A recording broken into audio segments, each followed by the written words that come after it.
bir varid oldum Şam'a.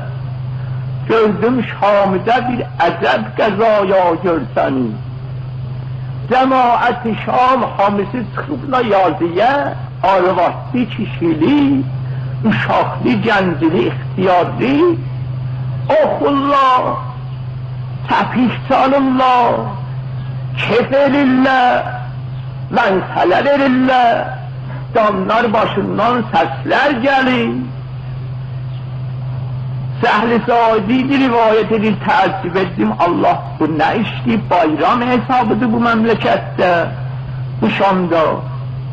Axı İslamda bayram məlum olmuşdu hansı gündür. İslamda bayram cümə günüdür, Eid-i Fitridir, Əzha Qurban bayramıdır. Nə bugün cümə günüdür, nə Eid-i Fitridir, nə Qurban bayramıdır. Bu bayram ne hesabədir?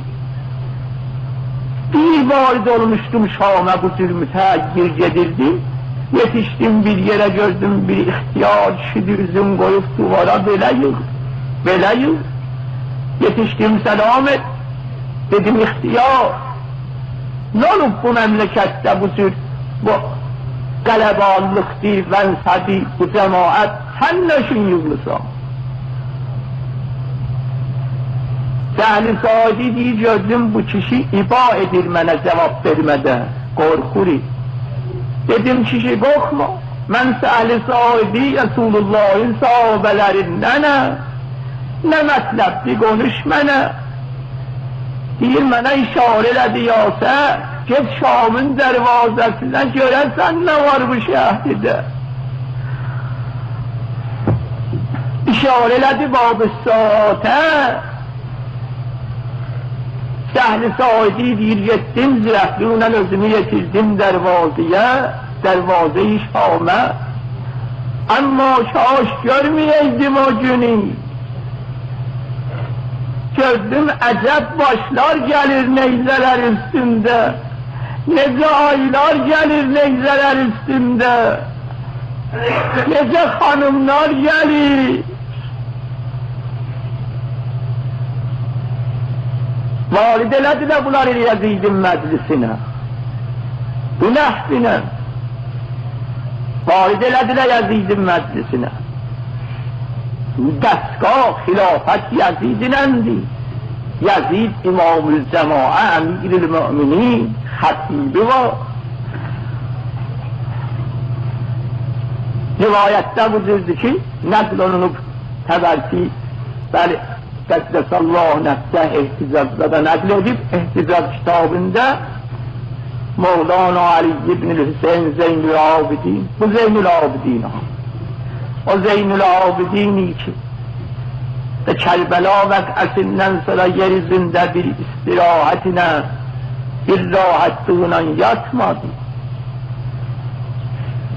Bir taami ki o taam,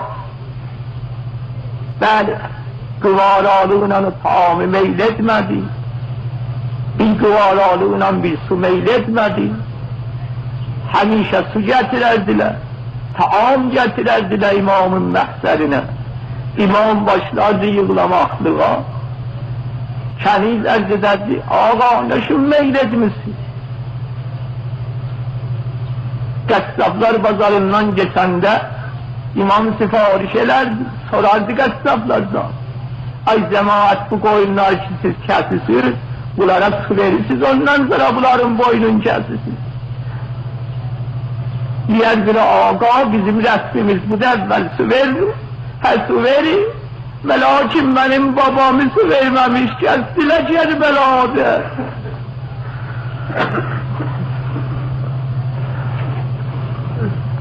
Bu İmam-ı Zeynül Abidin varid eləyibləməz məclis-i Yazid'ə, Yazid xəlifədir, xətibi mənbərdə xutbə oxur.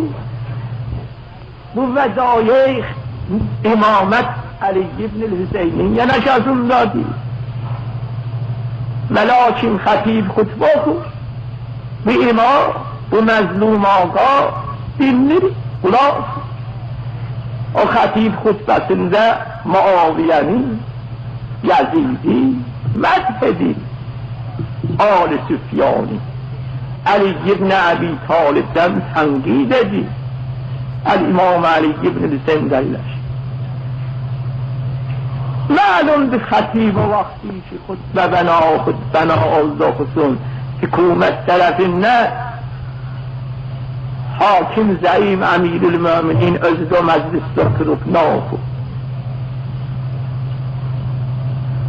تا خطبت مثل ننصرا خطاب دی امام و خطیب زین العابدین نشون گرفتی شامه نشون گرفت یزید مجلس نه منقلب دزخ شام بوی ما امت زینبنا نخشه و زلزا خطاب دیاقتی اشتریت مرضات الناس بسخط الخالق خلقین ذات نازن الله این غضب نازن خلقین ذات مقابلنده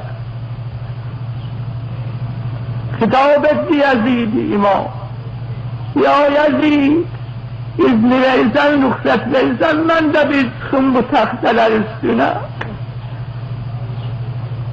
منبر خطابت من یزید استیدی بایستی سخماجنه ولكن اصرار دل یا یزید یا امیر المؤمنین قلبی سخصون کنشتون گراه نگونش از داختونی konuşmasın gero Yazid dedi talhısan kalktık ve lakin tul verme İmam-ı Zeynel Abidin selamullah aleyh sıktı menber üstüne başladı hutbe okumaklığa evvel hamd-ı senanı başladı ondan sonra başladı özün zemavete tanıttırmaklığa Şam'da dağa çıkmıştı cemaat gülmürdüler bunlar peygamber balasıdılar gülmürdüler Kerbela'da şehit olan Zehra güzel bu kesidir